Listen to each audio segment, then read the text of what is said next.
Can your STI test be a false negative? Imagine going for an STI test feeling perfectly fine, only to find out later that you might still be infected. It's a common concern, and the truth is, yes, STI tests can sometimes give false negative results. This means the test shows you do not have an infection when in reality, you do.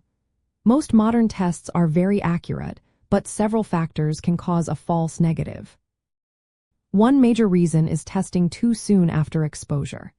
Many sexually transmitted infections have what's called a window period.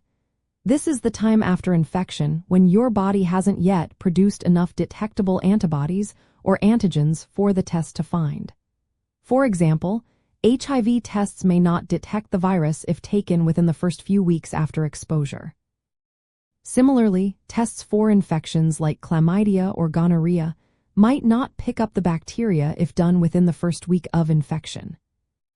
The type of test used also plays a role. Laboratory-based tests tend to be more sensitive and accurate than rapid or at-home tests. Still, even the best tests can miss an infection if it's very early or if the sample collection wasn't done properly. For instance, if a swab isn't taken from the correct area or if the sample isn't handled correctly, the results might not reflect the true infection status. Other factors that can lead to false negatives include where the infection is located, such as in the throat, rectum, or genital area. The stage of the infection matters too. Early in an infection, the bacteria or virus might be present at very low levels, making detection harder. Additionally, individual differences in immune response can influence test results. Some people may have lower levels of the infectious agent in their body, which can make detection more difficult.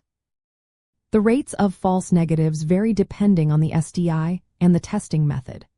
For Chlamydia and Gonorrhea, studies have shown false negative rates can range from 0 to nearly 28%.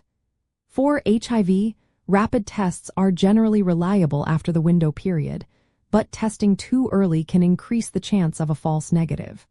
That's why timing is so important. If you have symptoms of an STI or have been exposed to someone with an infection, a negative test doesn't always mean you're in the clear. It's often recommended to wait the appropriate window period and then retest. If symptoms persist or if you continue to have risk factors, follow-up testing is essential. Always consult your healthcare provider for personalized advice, and remember that no test is perfect. Testing at the right time, choosing the appropriate test, and following up with medical professionals help ensure the most accurate results and your health safety.